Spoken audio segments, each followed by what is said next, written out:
lost tonight. So watch me bring the fire, set the night light. Shoes on, get up in the morning, cup of milk, let's rock and roll. Kink out, kick the drum, rolling on like a rolling stone. Sing song when I'm walking home, jump up to the top of the brown. Ding dong, call me on my phone, nice tea and I'll get my ping pong.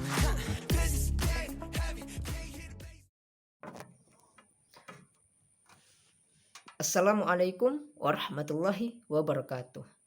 Perkenalkan, nama saya Fatahillah dari kelompok 2 pada mata kuliah Sejarah Peradaban Islam yang anggotanya terdiri dari An-Nisa Az-Zahra, Delvia Yuka Ananda, Fatahillah yaitu saya sendiri, kemudian Mary Maulina. Adapun materi yang akan kami sampaikan pada kali ini berjudul Perang Salib dan Dampaknya bagi Dunia Islam. Baiklah, langsung saja kita simak video berikut ini. Perang salib pertama kali dicetuskan oleh Paus Urbanus II pada tahun 1095 dalam sidang konsili Clermont. Ia menghimbau hadirin untuk angkat senjata membantu Kaisar Romawi Timur melawan orang-orang Turki dan untuk melakukan ziarah bersenjata ke Yerusalem. Imbauannya ditanggapi dengan penuh semangat oleh seluruh lapisan masyarakat Eropa Barat. Para sukarelawan dikukuhkan menjadi anggota Laskar Salib melalui pengikaran di muka umum. Perang salib yang paling terkenal adalah perang-perang perebutan Tanah Suci melawan kaum muslimin di kawasan timur Mediterania antara tahun 1096 sampai tahun 1271. Sejak abad ke-12 ada pula perang salib melawan orang Mongol Liberia. Orang itu melawan Kekaisaran Turki Utsmania dan perang salib untuk maksud-maksud lain termasuk memerangi kaum Pangan, memberantas kaum bid'ah dan menuntaskan silang sengketa di antara pihak yang beragama Kristen Katolik. Baiklah, itu saja yang bisa saya sampaikan. Saya lanjutkan kepada moderator. Assalamualaikum warahmatullahi wabarakatuh. Baiklah, saya Delvia Yuka Ananda akan melanjutkan penjelasan materi tentang perang salib. Laskar Salib mengasaskan 4 negara baru yang lazim disebut Outremer atau tanah seberang, yakni negara Kabupaten Edessa, negara Kepangeranan Autokia, negara Kerajaan Yerusalem, dan negara Kerajaan Tripoli. Laskar Salib pada akhirnya terdesak mundur sesudah hampir 2 abad bercokol di Tanah Suci.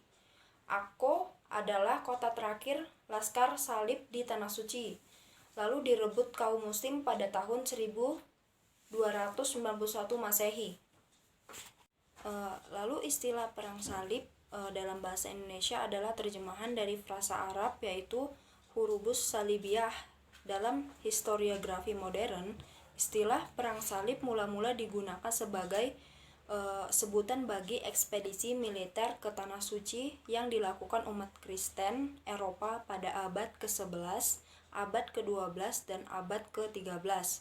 Perang salib terbedakan dari perang-perang agama Kristen lainnya karena orang-orang yang ikut serta di dalamnya meyakini perjuangan mereka sebagai laku silih demi beroleh ampunan atas segala dosa yang sudah diakui.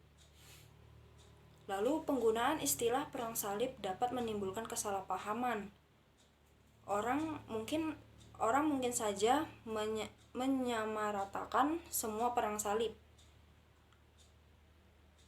Bahkan keliru menyangka bahwa perang salib adalah semua perang Kristen Islam sebagaimana perang-perang salib perdana. Lagi pula, definisi perang salib masih menjadi pokok perdebatan terkait historiografi di kalangan sejarawan dewasa ini. Lalu bagaimana penyebab terjadinya perang salib? Perang salib sendiri terjadi selama kurang lebih dari 2 abad. Peristiwa ini menanamkan benih permusuhan dan kebencian orang-orang Kristen terhadap orang Islam, yang kemudian meletusnya perang salib ini. Kebencian ini bertambah setelah dinasti Saljuk dapat merebut Baitul Maqdis pada tahun 471 Hijriah dari kekuasaan dinasti Fatimiyah yang berkedudukan di Mesir. Hingga akhirnya kebijakan yang dikeluarkan oleh dinasti Saljuk bagi umat Kristiani yang hendak berziarah ke sana dirasakan sangat memberatkan dan menyulitkan. Perang ini juga merupakan kumpulan gelombang dari pertingkaian agama bersenjata yang dimulai oleh kaum Kristiani, yakni pada periode 1096 sampai dengan 1291 Masehi. Adapun beberapa faktor memicu terjadinya perang salib. Yang pertama, faktor agama. Sejak dinasti Saljuk merebut Baitul Maqdis dari tangan dinasti Fatimiyah pada tahun 1070 Masehi, pihak Kristen merasa tidak bebas lagi menunaikan ibadah ke sana karena penguasa Saljuk menerapkan sejumlah peraturan yang dianggap mempersulit mereka yang hendak berziarah ke Baitul Maqdis. Yang kedua, faktor politik. Paus Urbanus bersedia membantu Bizantium karena adanya janji Kaisar Alexius untuk tunduk di bawah kekuasaan Paus di Roma dan harapan untuk dapat mempersatukan kerajaan Yunani dan Roma dan pihak lain. Kondisi Islam pada waktu itu sedang melemah sehingga orang Kristen di Eropa berani untuk ikut mengambil perang salib. Yang ketiga, perang sosial ekonomi.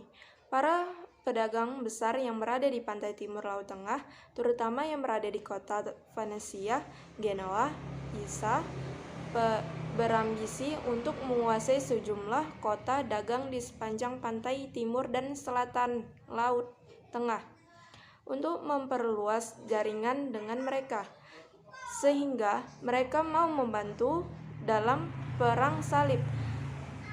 Stratifikasi sosial mereka, Eropa ketika itu terdiri dari 3 kelompok, yaitu kaum Kristen, kaum Kastria, serta kaum Jelata. 3. Akibat dari perang salib. Perang salib yang terjadi sampai akhir pada abad ke-13 memberi pengaruh kuat terhadap timur dan barat. Di samping kehancuran fisik juga meninggalkan perubahan yang positif. Walaupun secara politis misi Kristen Eropa untuk menguasai dunia Islam gagal, perang salib meninggalkan pengaruh yang kuat terhadap perkembangan Eropa pada masa selanjutnya.